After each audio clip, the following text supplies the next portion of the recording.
Hello, champion. Up next, we have a historic game, a match that marks the youngest player ever to defeat a world champion. That player is the young American Grandmaster Abhimanyu Mishra, who managed to beat the current world champion, Gukesh. And get this, Mishra is only 16 years old, so you can imagine just how impressive this victory is. This all went down in the 5th round of the 2025 Grand Swiss tournament. So, without further ado, let's dive into the game. Mishra with the white pieces, Gukesh with the black. The game begins with e4, e5, knight f3, knight c6, bishop c4. The Italian game, bishop c5. This is the Giuoco Piano, d3, knight f6, bishop g5.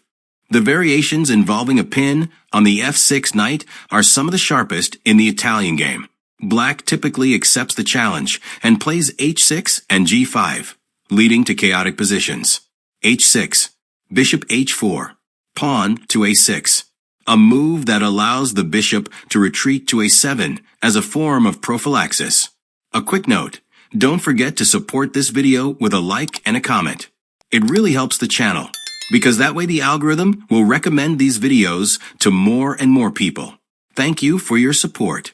Okay, the game continues with castle kingside, d6, c3, bishop a7, knight bd2, g5. The defining move of the position is executed. It's best to do it before castling, to prevent the risk of a typical sacrifice with the knight capture on g5. Another option is to start with queen e7. Let's return to the game. As I said, g5 was played by Gukesh. Mishra bishop g3. This is an important position for the Italian theory. There are many high-level games here, and a colossal number of complex variations. Let's see what is played in the game. Knight h7. Gukesh played this quickly, so I assume he was well prepared. Mishra, however, began to think. d4. Good move. The best reaction is to open the center while black prepares the advance on the king side. In some cases, white can sacrifice material to play an attack, taking advantage of black's weaknesses and expose king. h5. The logical sequence of the previous move. Black threatens to push the pawn to h4, which would trap the opponent's bishop. D takes e5. I'm not sure whether this is an interesting move or rather a dubious one. Mishra takes a risk and allows black to trap the bishop on g3. This is a new move that could have served as a well-thought-out theoretical novelty to pose practical problems for the opponent, but judging by the time Mishra spent on it, it's probably another classic example of over-the-board inspiration, a phenomenon well known in the 20th century, but somewhat out of favor in recent games. Here h4 is the known move. White sacrifices a pawn and has good compensation, but Gukesh was certainly prepared for the position after g4. Knight e1, e takes d4, knight d3, and so on. Alright, let's get back to the game. As I mentioned, d takes e5 was played by Mishra. Gukesh g4. A very bad move for Gukesh's high standards. This immediately leads to a losing position. Here h4 is the way to go. The next to go knight takes h4. Good move. G takes h4. Queen h5. Sacrificing the bishop on g3 in exchange for winning with checkmate on f7. Queen e7. Bishop takes h4. Queen f8. And this is the critical position that would arise. Both sides have their trumps, and this should be the starting point for future analysis for many ambitious players who want to study the Italian. Okay, back to the real game. As I said, g4 was played by Gukesh. A huge mistake. Mishra e takes d6. Excellent move. White once again shows a willingness to sacrifice a piece in exchange for a strong initiative. G takes f3. D takes c7, attacking the queen. Queen e7. Knight takes f3. Black is completely busted. White has 3 pawns for the piece and an easy attack. I really don't know what Gukesh missed, as White's moves were pretty straightforward. To this credit, he will fight bravely in the remainder of the game. Bishop g4. h3. Bishop e6. Bishop d6. White has other winning moves. But what can be better than placing the bishop on such an inviting square? It can even be cemented in his outpost with e5. Queen d7. Bishop takes e6. Queen takes e6. e5. King d7. A curious attempt to bring the rook to g8 and at least connect the pieces. The king doesn't look comfortable on d7. Knight d4. A horrible move. Why? Well, because this allows black to block the d-file and get back into the game. Better was b4. A good plan is to start the advance of the pawns on the queen side with a4 and b5. Let's return to our game. As I mentioned, knight d4 was played by Mishra. Gukesh bishop takes d4, breaking the horse's legs. C takes d4. Queen d5. Suddenly the win isn't so clear anymore. The rook will come from a8 to g8, and at least black has the pieces playing. White is still better, but this feels almost like heaven after the position Gukesh had in the opening. Queen takes h5, picking up a fourth pawn for the piece, but this is a cheap price for black. Knight f6. Good move. Queen f5, check. Queen e6. Queen takes e6, check. Another option was to play queen f3 to keep queens on the board, but Mishra was certainly concerned with the activity of black's heavy pieces after rook ag8. Back to our game. As I said, queen takes e6 check was played by Mishra. Gukesh f takes e6.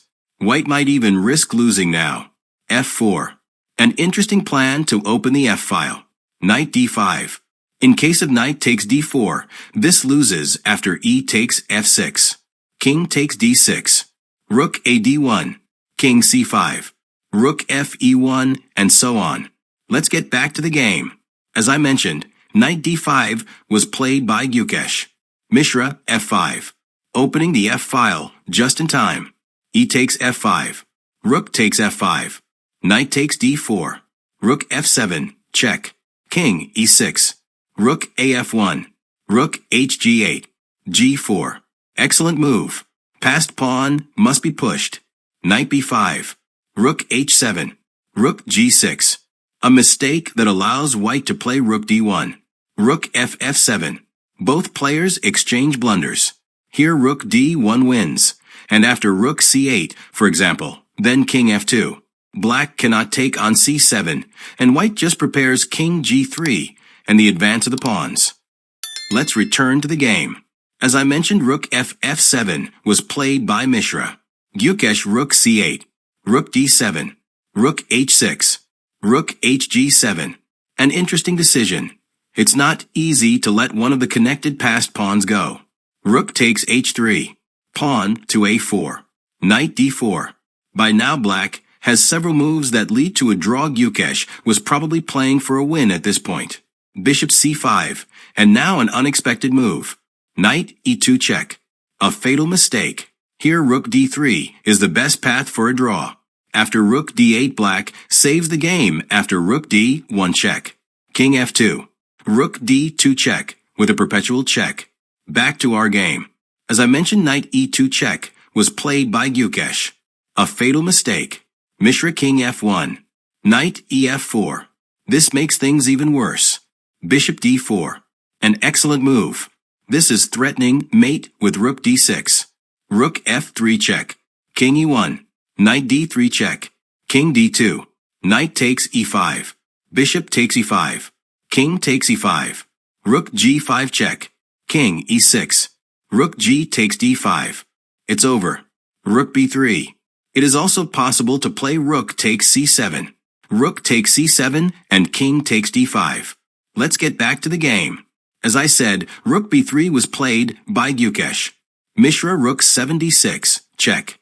King e7. Rook d7, check. King e6. Rook 5d6, check. King e5.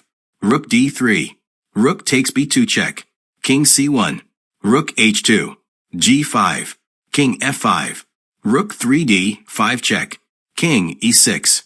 Rook 5d6, check. King e5. Rook d2. Rook h1, check. King b2. Black no longer has any hope. King f5. Rook g7. Rook hh8. Rook f2, check. King e5. g6. Rook h4. Rook g f7. Mishra is displaying spectacular technique. b5. Pawn takes b5. Pawn takes b5. g7. Rook b for check. King c3. Rook c4, check. King b3. And this is where Gukesh resigns the game, as White's promotion is imminent. Mishra delivered an extraordinary victory over Gukesh. The American played brilliantly, landing a crushing blow on the world champion. But this was just the start of Gukesh's downfall. He went on to lose the next 2 rounds as well, leaving him completely out of contention for the tournament. Right now, the world champion finds himself near the bottom of the standings, and that's out of around 100 players competing. Tough break for him.